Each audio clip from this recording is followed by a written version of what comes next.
pretty easy, limiting the pool of remaining champions. It's also that Kazi, I guess, hasn't shown so much prior on Aphelios. This is the first time Kazi plays Aphelios, actually. Just realized he's the MF1 trick. Yeah, he hasn't really shown much on the champion so far this season. He has been the man on the misfortune, confidently flashing forward, but now Rogue taking their time. Neither team opting for the Karthus, interesting enough, despite us seeing it banned out in every game before this one, and it will be the set to round things out for Finn. Definitely has to be considered a comfort pick at this point in time. He had to pick top lane here because there's a lot of top lane bans for Finn. He had two rough games on set. That one game against Soraka, which was against Mad Lions the last time. He got some good RKOs, but then there was that one game where he got solo killed by Alfari, which was also a rough one. Wow, okay. This is new for Roman. Very big confidence pick coming in here. We've seen this matchup go very much. The Renekton can do a lot of work here, but have to see how confident Arome is feeling. Finn, as you said, he's had a lot of highs and lows this season. He got Finned versus Alfari. He's also Finned a lot of other people. For sure, for sure. It's just strange because when I think of the two players, Orome, usually I think of him as a player that plays weak side. Soraka, Ornn, GP. With GP out, he goes into the Renekton, and maybe we'll have Mad Lions for the first time in a long time play a top side centric game. Because I think if you pick Renekton, for him to just be alone up there and do nothing, you're going to run into trouble because obviously the scaling of Renekton is kind of They had option for the Sejuani as well if they wanted to pick the Renekton for themselves. I guess just not wanting to give the Gragas up in general. I feel like Gragas is the stronger jungler, just in terms of the Cask is, in my opinion, a better ultimate. But now the Rakan is going to get banned away. Surprised no one went for the early priority there, but the Lucian now as well, the Taric too. So really taking away so many of the priority support options. So the unique thing here about Rogue taking bot lane rotation into second wave means that they can pick two things together. The Kalista Taric was banned out, the Zyra Khan was banned out. For some reason, Rogue banned Lucian, which is kind of odd. I don't think anyone planned to play this game. But now when we think of other combinations, there's still Misfortune. They can counter-pick the support. Usually Mad Lions would want to pick fourth, of course, the mid lane, and then last pick support. But maybe they can also opt in for the Nautilus, because some of the better picks into Nautilus have been banned. But Vanda can also play the Morgana. Would love to see, God, I hate saying this, but I would love to see a Braum here. Potential way to mitigate a lot of the damage that could come through, as well as save that final pick. Options, there's not a ton left in terms of really what you want to prioritize for support pool. Will be the Braum. Okay. And Yuumi Ezreal is up. It's always with Yuumi Ezreal, you want to make sure that you have a lane matchup that is kind of bearable. Aphelios Braum, even though they have potential in their synergy, it's not enough to pressure Yuumi Ezreal hard. The key thing for Yuumi Ezreal is that they want to scale. I think if they go for the Nautilus, it's more of an aggressive option. Tristana. Spicy. Very aggressive option. Of course, still now the potential for a flex. Hans Sama was not a mage player in the heyday of mages, was notoriously the one who stuck to the Dravens of the world. But still something I have to respect. And what is the final pick going to be here? It's like the Nautilus, so a lot of engagement, a lot of actual kill pressure, especially once level 6 comes around. So the matchup is pretty decent. The Tristana has a good synergy, like a good interaction with the Braum E, because you can't really block the E damage. It still blows up. You pick up the bomb, and the E is not that strong. I would have liked to see maybe a Kalista instead, because I think just Kalista is better in the current meta into the Braum, because Braum can't really block anything from her either. Just picking up the spares, and you're going to get rendered anyway. And the Victor last pick. Humanoid. Immobile. Trying his hands on this champion, of course, relatively safe. Control mage style pick, but Humanoid, as you said, has been caught out repeatedly this season. So far, he has opted to take the cleanse. We'll keep you updated on what the summoner spell choice is in the end, but the swap has come through. Larson and Hans Sama will wait till 20 seconds to confirm, but Hans Sama going to be trying his hands at the Syndra here, and the second Kaiser's shield is down. That's going to make life very difficult for Karzi. Honestly, Syndra bottom is very, very strong, but there's very few players that can pull it off. Usually Hans Sama has been the player that struggled in the past with the Vladimirs, but it is a Syndra bottom. Hans Sama showing that he prepared this in the off-season potentially, and is going to pull it off. Oh, I can't wait. It's been so long since I've seen Hans Sama try to play a mage here. Will this be the day that he really pops off, that he reminds us why so many teams are banning this champion, limiting the Syndra flex pick? Because we really just haven't seen it flexed. It's mostly just been going mid. It hasn't felt like a flex pick, but this game, different story. Coach is shaking hands. And Larson for MVP. Respect it. Love the passion, Berlin, and you should be excited. This is a game with huge stakes. Rogue versus Mad Lions. Two teams looking to make their way to the top of the standings. Obviously, this battle is going to matter immensely.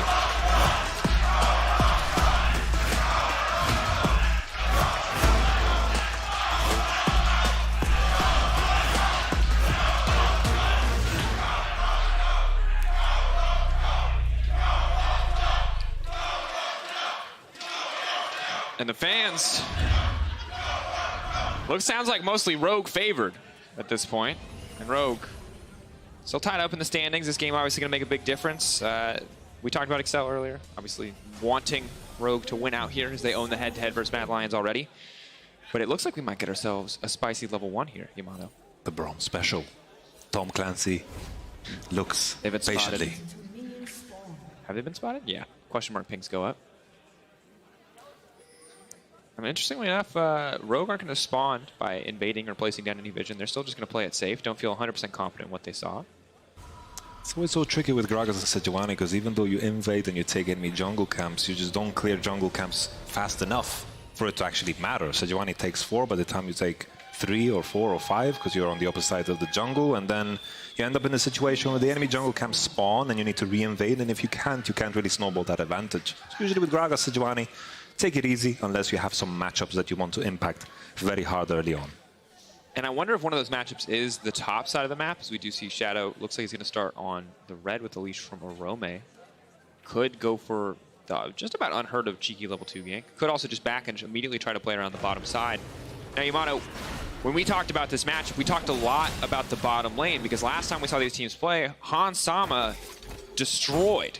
And I think if we see the same thing happen today, it's very likely to be that Rogue win. I think a key trend for Mad Lions has been the fact that they usually get the pry through bottom, and then the cooperation between Kaiser and Shadow has been so good to enable Humanoid. Usually Roman plays on weak side, but this is a complete different look for Mad Lions. 8 and 5, experiment a little bit, but we need to remember this is a key game, and I hope the Mad Lions has practiced this. Big damage though coming from Finn. Arome not feeling great about this matchup right now. Look, there's a crocodile, he spins, he's got a big blade, but sometimes punches just win. I've seen that movie, I think. Trying to remember. Maybe Steve Irwin was wrestling with alligators and all that stuff. That's true. That's a great way to describe this. This is a crocodile Dundee top lane. There you go. Larson winning out too. So trades across the map right now, very much going in favor of Rogue. And we heard from the Death, strong individual players, so no surprise there. But now Shadow, level 2, ready to get something done. And one thing to be said about this lane is it's very explosive. Loving this. Very vulnerable. Oh, move through Kaiser. The miss. The scout of the week. The hook back. 3 stacks. They just need a 4th. They don't manage to line it up with Karzi, but now Han Sama's out to safety. That was a disaster. At the end of the day, they still get the flash, but they trade it for 2 summoner spells of their own. And now Rogue now on the counter attack. They want to dive top. Orome crashing this big wave. Rogue inspired. Wait for Larson now. No jump for Larson. They're going. Scaling. Setups there. Trying to find the stun. Pull back. They're going to be able to grab it. Walk away. Inspired using the passive to tank, and a clean first blood for Rogue. That's a fantastic start with the swap of Tristana into mid lane into Victor. This is a very nice matchup for Tristana. She can commit all in over and over, and Shadow showed on bottom side. Now we have this replay of this top dive. I was hoping we'd see the replay of the bottom, but this is okay too, right? They're just waiting for Larson. He W'd over the wall, so he can't be the one tanking first because he can't just hop out and then they go for it. It's very easy to execute.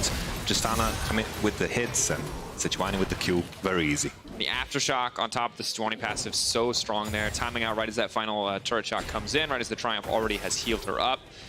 Well played by the side of Rogue. And the fact that they survived on bottom is so huge. Shadow with the big brain play. Big brain play here, level 2. Rogue is not expecting it. They're playing around the level 3 timing of Shadow, and then the gank comes in. But Kaiser with the Q flash, oi, oi, oi. Really rough one, and then Vander with the Q on Shadow just denies the E, and then the flash timed perfectly. I think maybe Mad Lions, if they played it this a bit better, it's a guaranteed kill because the play was very smart. Would have definitely been a stunned Han Sama. Much faster. So unfortunate from Kaiser. He's going to be kicking himself for that one for at least a week. Flashing past the target. Not something that we frequently see. But those kind of miscalculations can cost you a lot, and they've already cost Mad Lions 1,000 gold. As you see a 10 CS lead for Finn up on the top side of the map. Goes bot lane, going in favor of the Syndra. The freeze there, something that Cardzi has to try to deal with, but big damage coming in from this duo. Looking good so far. Syndra bottom is honestly really OP. I feel like a lot of bot laners kind of agreed to not play it for some reason, but honestly, the champion just synergizes a lot with the supports, counters a lot of other supports as well, like Rakan, and I think the champion itself is just so broken on bottom. Yeah, I'd love to see it. Unless we see another gank bot lane, it just feels like they can sustain this push continuously. They just outrange. They've got better fighting tools. Braum is just there to protect Aphelios, and they're going to have to be careful here. Inspired on the way down. Larson on the way down, too. The use of pressure here from Rogue is fantastic, and Mad, they need to survive. The TP as well. There's absolutely no way they escape this. It's going to take a fumble from Rogue for them to get out. Now knocked back into the wall. Larson laying down a little bit of damage. Vander tanking up for now. They're going to walk away. Inspired on the outside. Tanks the tower. And will make it out. Shadow trying to get something back. The body slam over the wall. He's going to get one. But that's going to be it. Still huge trade in the favor of Rogue. We talked about cleanliness earlier in the day, and this is, this is sit it bang on like a hard top surface, just cleaning everything up, playing very clean Sejuani, diving properly, resetting the aggro at the right time, and there's very little to complain about here for Rogue because they're dominating the whole map. And Mad Lions, after that bottom botch, they couldn't really recover. And you see the fluidity here as Rogue swap top as well. Hansama uses his TP to make it back to the top side. They don't give up too much, and ooh. Oh, everything was visible. But they still step forward.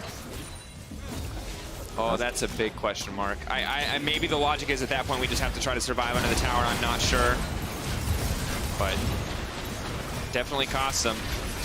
That's a tough one, because now what do you really play through? Mid lane is a victor, can't really set up ganks there. Bottom matchup is now in complete shambles, because you have lost chapter into a longsword and a Doran's blade.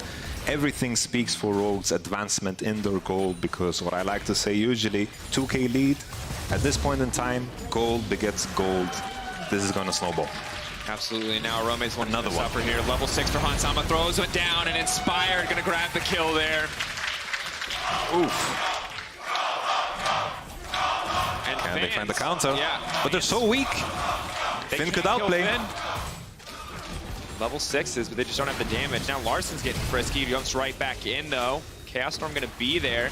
Yet still, Humanoid still trading. Larson could still be in trouble. Death Ray comes out, a bit more damage. Doesn't have the upgrade quite yet. Knockback comes in from Gragas on the bottom side, and the picture-in-picture. Still Finn alive. Only one plate going down so far. He's just going to walk forward. Can use the Facebreaker to pull back in if he wants to. We'll pull Braum back under the tower. Cardzi tanking for now. Good damage, but Vander just waiting out of sight. They do spot him there on the ward. So will not push for anything else, but Rogue smashing Mad Lions. These are two teams tied in the standings, but it does not look that way because now they're going for the big plays. The exhaust comes in, the dunk down. Cardzi can't get anything done. Finn gives him the 1-2 punch, the knockout blow. Kaiser has to run for the hills, flashing away, and 5-1. 8 minutes into the game. This is a pace we have not seen from Rogue. Honestly, I love the confidence from Rogue. They want to clinch that playoff position. Mad Lions, the score lines are the same, 8-5, 8-5, but the level of play from Rogue is just on another level completely. Vander has the same amount of gold as Cardzi. That's how dire this game. My goodness. It's crazy here because the issue was from before. They couldn't dive Finn because they're too weak, and then Finn just commits for the all-in. The exhaust comes down, but Seth is a champion that could just wait it out. He lands as the exhaust is off, and all is good. Kazi tries to flash for nothing. He went for the highlight reel, but this is not the time for it. They needed the base of the first wave they pushed in and matched their lane matchups. And this is breakneck pace. We had two very slow games before this, Yamada, but Rogue are just dominating. And this is the thing. Mid lane's been okay, Humanoid's been trading back fine, but because every other lane is losing, Larson now just gets free time to break these towers. That's a demolished Tristana. She's shredding through. Yeah, the key thing is always Mad Lions. Their true recipe to success has been Oromo on weak side, but he's playing Renekton. That's not a weak side champion. And then they have the Braum and the Aphelios. They went for that gank. It didn't pull through, and Rogue just used their priority to find a good fight. But now, looking for this Rift Herald, I'm just looking at Aphelios' items, and I'm like, I don't want to fight. I'm looking at Gragas' items. I definitely don't want to fight. This is going to look very, very rough for Mad Lions if they go for it. Predator proc. They have to hope to try to burst a single opponent down, but it's going to be very difficult. Hansama potentially press tab, Rogue. His target. Arome just standing, waiting, seeing if he has to TP in. This is a desperate gambit. Question is, who's actually going to pull the trigger here? Inspired can go for the steal. Are Rogue just going to back off from this one? not wanting to take any kind of risk. Okay. Mad Lions using their TP potential to their fullest, but I think in this position, I think at least Rogue should look to bait it out so Finn gets a lot for the Rift Herald on top side. But here, Mad Lions use their TP advantage for something positive. They're not even forced to use the TP, so they'll hold on to that advantage for now. Although Larssen does have TP to the cleanse of Humanoid in mid lane, so if it comes down to a smaller skirmish, he can match. I guess the next thing that we should look forward to is Rogue just trying to set up once again in that top side for that dive. When Finn gets his TP back up, they can easily just choose Sejuani, Tristana, walk into mid lane, get that wave prior, and then just transition that either into bottom or into top side. The choice is theirs because they are winning on both sides of the map. Rogue definitely have all the options in the world, and we just need to wait for them to choose. And I feel bad for Humanoid, because while he's winning slightly in CS, he's up against Hexdringer and a Bilgewater Cutlass, which means if Tristana ever starts to win a trade, what did you say, gold begets gold? He's going to be making money in the mid lane. You said it, Daniel. Ooh, Yamato. I like the Hansama's confident to step forward. I always get a bit nervous. But now, the setup, the good news is Zorome is starting to win out in this matchup. The bad news is he's chosen to commit. Oh, the timing. Inspired's coming in. He's going to be stacking up, looking for the stun here. 3. That flash was questionable, but it looks like it will take him out. Buys enough time for Shadow to make his presence known. The Predator icon cues Rogue in that they don't want to overcommit. Victor also has the priority, so Flash saves Renekton's life in the end. The key thing here is that Rogue don't skip any steps. I feel like they need to involve Tristana in every play because, as you mentioned, these items on Tristana is a huge item spike, and as long as they involve Tristana in every movement they do, they can definitely get away with a lot. Knockup is there. Hansama laying down a bit of damage. Follow-up knockup coming in from Kaiser. Karzi just does not do damage, sadly, for him. That was 5 or 6 auto attacks, barely getting banded low. Will change once that first item comes through, but for now, they're just getting dominated here. You can see 113 CS to 87. Not at all what they wanted to deal with. 1,000 monies. He's in a different tax bracket. Now going forward. Flash is over. That's good. Damage burn. Oh. That's infuriating. Humanoid counts his blessings. The calculation there had been a little bit better from Larssen. He most certainly would have been dead. He does not have a TP to get back into this mid lane, though, and that means Shadow's going to be forced to respond here with the play. He goes forward for the body slam. The input buffer can't come out from Larssen. The plate will go over. 120 gold in Tristana's back pocket, and the lead will only start to grow. Humanoid not in position to contest this, neither is Karzi. Hansama has TP and way better items than Karzi. I think Mad Lions would be crazy to try to contest this, but Rogue is just walking away. Victor's not on the map. I guess given the respect, they want Larssen to back off. We'll have to see what he buys. May set a little bit more of the context for why this happens. But an Infernal Drake over to Mad, getting closer to Soul Point very early on.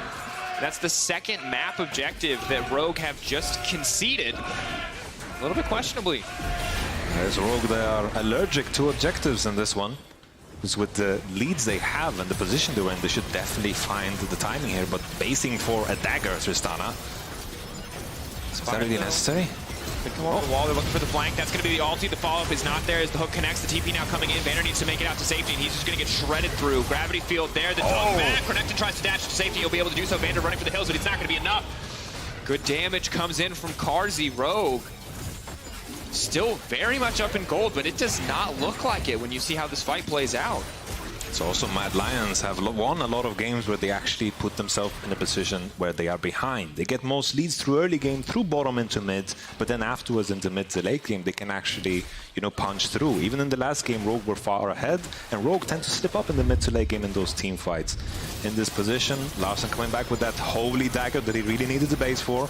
The cleanse comes out right away, and then the Q just doesn't land because Evander doesn't account for that cleanse. And then he walks in, and the fight just starts kind of rough. Orome manages to slip out somehow because he looked really, really dead to me. I guess, did Tristana ult him? No, he didn't.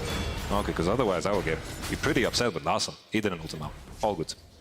Had used it in the previous play. We'll have it up again now as he catches this wave on top side.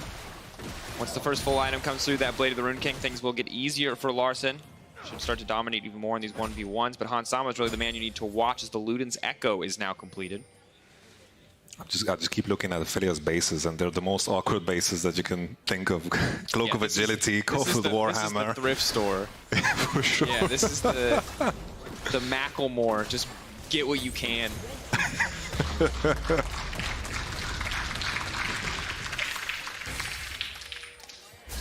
Sadly, it just means that Karsu's just not really, like, he's fine in these team fights. He does still deal fine damage. Aphelios' abilities obviously offer a lot of utility. He's also gone Conqueror up against the Syndra, so his damage is going to ramp up a lot, but definitely not ideal. I like that Rogue gave us a little bit of taste of speed after those first 2 games, because as the day will progress, we'll have more and more speed. The finality of G2 versus Fnatic. We're ramping up. We're ramping up, They're going to give us just the start. Next game could be crazy right from minute 1 if Misfits have their way. And game 5 could actually be anything. That's the crazy thing about a G2 versus Fnatic. You really don't ever know what you're going to get. For sure, man. Headlines. Oh. Flashing in. Just trading flashes, though, but I think that's positive for Mad. Hansama much easier to displace in the fights to come. It's an immobile champion. Mad Lions with their champions can fight for mid prior very easily. Gragas, Braum, very good for it. Victor can clear the waves easily. Rogue walking in now, Finn, face checking. 3 stacks, not going to get locked up by the gravity field. Good slowly, position for not Mad. Enough. And Mad, missing Mad Alto is a pretty big deal. It's a lot of CC or damage that they're going to miss out on, and now Rogue feeling a little bit more confident to step forward. The burst isn't there for this team. The sustained damage is, for now, it's a very slow fight. Aroma having to flash to safety. The exhaust already comes in, but now Finn is in the midst of the entire team. The Haymaker, the jump back down, and that's going to be all that they need. Now Larson leaping forward. He gets the reset. He can jump one more time over into the pick. Goodbye to Shadow. That's going to be 4. And just like that, Rogue are back in the driver's seat. You could see clearly in this fight from the get-go, Rogue is winning this because they have better numbers in terms of statistics. The play from Mad Lions was good, the setup was good. They managed to kill the Herald even. You see Shadow poking the eye and then smiting. But then the numbers pull through. You could see Rogue ending the team fight with so little HP in a position where maybe Aphelios had an item or a half. You know, it would have been better. But of course, Finn, I think, just delivering in a very beautiful way with the RKO, knocking everyone in. Look at that damage. Woo. 2,700. He only has a Triforce. Set is a champion you cannot let get set up ever. In that case, they did let him get the setup, and now we got to see Tristana bounce through as well, get a lot of those resets. That's more gold for Larson, even closer to a second item. And the thing that I love about kind of Syndra bot lane with Tristana in mid is it's not like you're missing an 80 carry. And in this case, your 80 carry is getting more experience. At this point, more gold. 303. Essentially 2 items worth of gold here. You know, BF Sword and a Hex Drinker. We'll call that together 1 additional item. But you can see in the gold stats, Yamato. That is rough. That's grim. Super grim. Now, to be fair, I think Mad have done a lot more with a lot less than we expected. They got so many objectives before that one, but because of how much that went in Rogue's favor, I feel like time's up.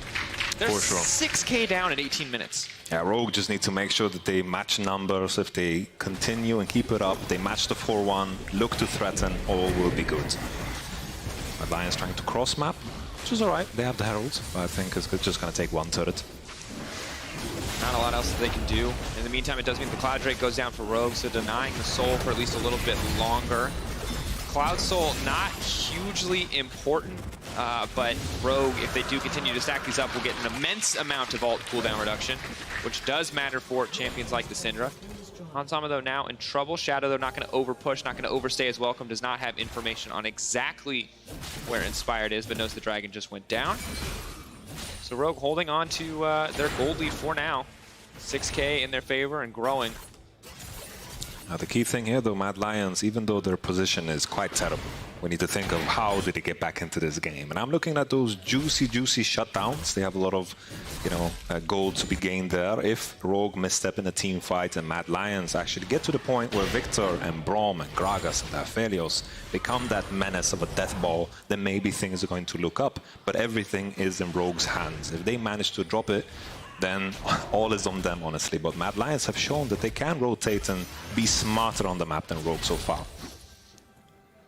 Does just continue to get more difficult, though. But the later we go, the more opportunities they're probably going to get. Victor obviously scales very, very well, as does the Aphelios. Very hard to fight against that champion the later we go.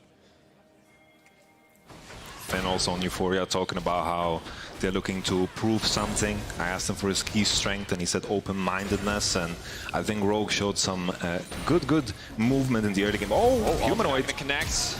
Back off is there. They're still going to try to force the play anyway. The knockups now they're trying to mitigate as Kaiser tries to body block for Humanoid. They will be able to walk away. A lot of cooldowns burned there. Humanoid without a dash. Walking up too far. But to finish up the Finn point, they're trying to keep open-minded. The dives that they did today is definitely a step in the right direction, and Rogue want to be in the conversation of that top 4, top 3, because they're making a strong case with that early game, honestly. But now, things are slowing down, and I want them once again. The bar we've set is we want to see cleanliness. It's true. Have to see what else we see here, though, as Finn's going to find a trade onto a Rome. Shadow is, however, in the area. Ulti available. Going to try to dunk him back down. Going to try to make it out to safety as the rest of the team is now on the way. Can't pull him back with a face breaker. Rome is now the one in trouble. Big damage comes in on the Haymaker. Inspired now on the chase. The lockup is there, but the knockback is too. However, now the resets are going to start to come in.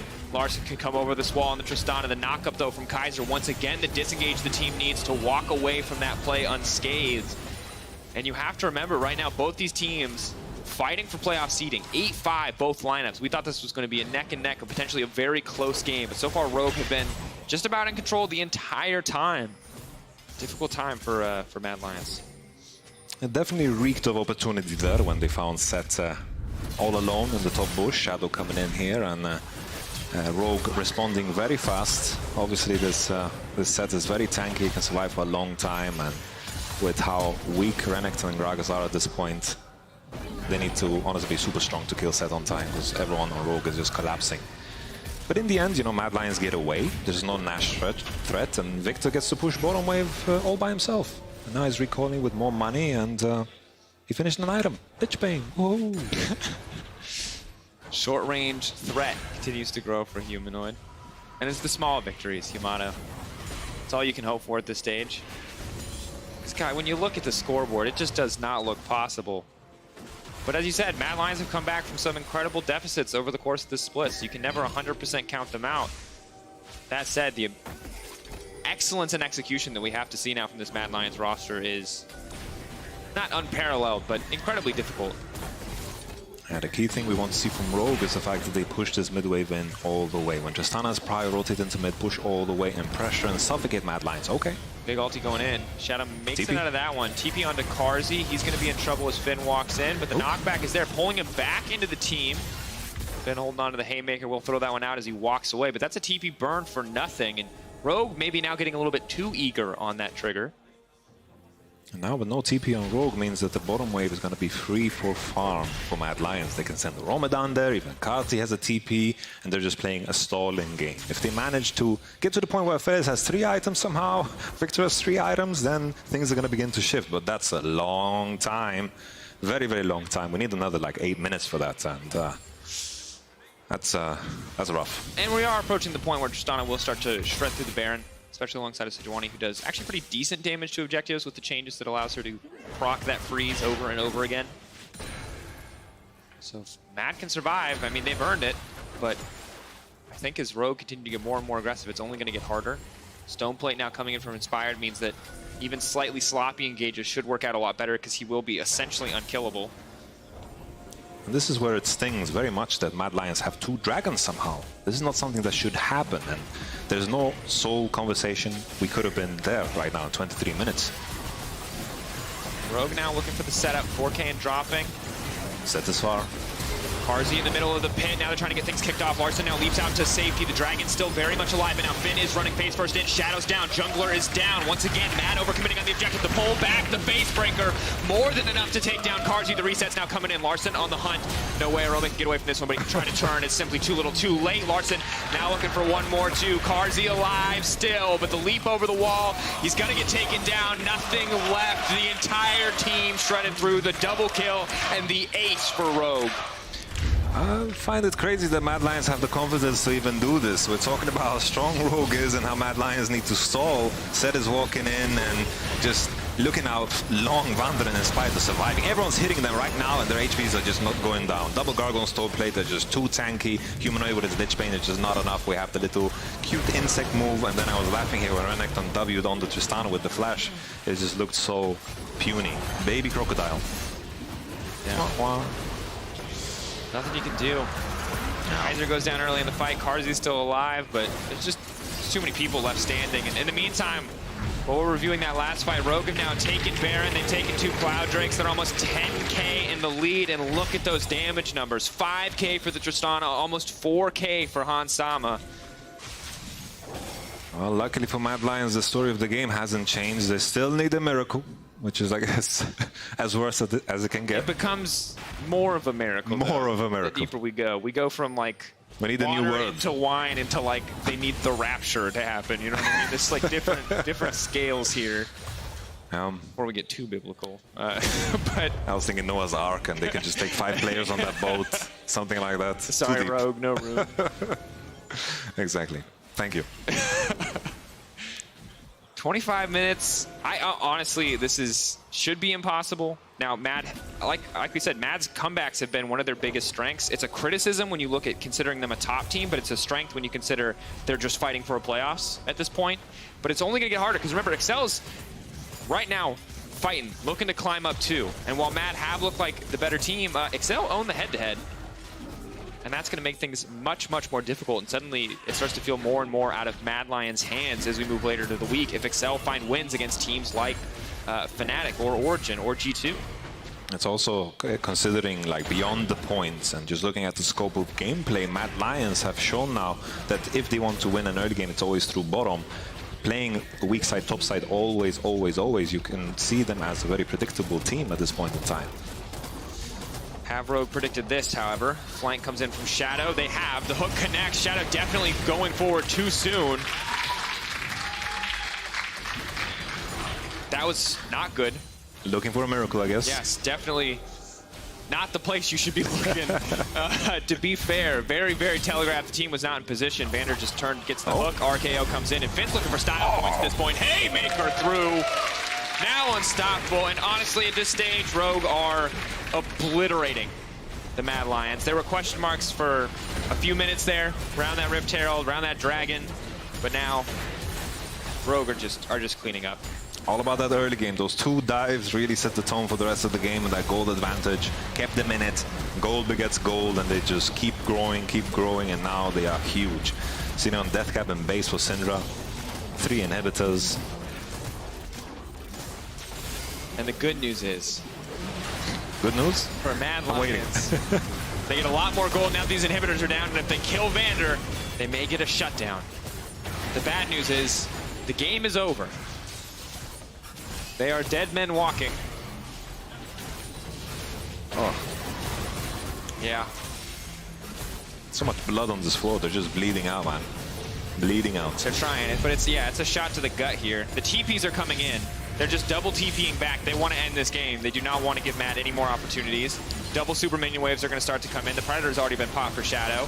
Very small window here for this Mad fight, but they're just trying to delete Shadow before the fight can even get kicked off. Larson still untouched, still doing so much damage. The RKO comes in. Finn pulling 3 members back. He goes gold and he buys a bit more time. And that's really it. It's style points at this point. Larson gets the reset. He leaps in. He leaps out. Inspired body blocking to make sure Hans Sama can escape. And Rogue are going to end with 5 members standing. A clean victory to secure sole control at the top of the table. Rogue made it look easy, super easy. The last time, the Soraka pick kept Mad Lions in the game this time around. Luckily, it's been nerfed, so Rogue didn't need to spend a ban. But you could see the sense of vengeance and revenge in their gameplay because those dives happened from minute 3, minute 5, and the game was honestly just over. We were praying from the get-go for Mad Lions. You know, there was a little miracle, bigger miracle, and then there's the rapture. Divine intervention at that point. Yes. Yeah, it's sad to see because I think Mad, the one play that we saw where it felt like they were going to finally play that aggressive early game, they just fumbled the execution. You know, overflash comes in from Kaiser, they miss the Q, the gank goes against them, but Rogue do the exact same play on the top side and then don't fumble the execution. Do get those kills, do build those advantages, and they can feel pretty good. And suddenly, if you're playing up against Rogue, the Cinder Flex pick becomes a real threat instead of a theoretical. Key player of the game, though, Finn, Inspired, Larson, those are your options. There's no wrong choices. Rogue played a very, very solid game. I'm looking at the other side, Mad Lions also having a very big stake in all of this. They're going to be 8-6. Mad Lion showcased a lot of weaknesses here because they have a lot of tendencies and always playing into bottom. That's their strength. When Kaiser and Shadow get to work together, they look beautiful in the early game. Rome most of the time playing weak side. Now he had that Renekton pick, but with the scoreline ending 20-2 and the Renekton being 0-5 at the end, or even 0-6, you know, the gold score says that Rogue is 10k gold ahead, but honestly, when you have a Renekton, you're behind. It's like 20k gold ahead because Renekton is just a potato. Big questions about that team. But in a few minutes, we're going to get to see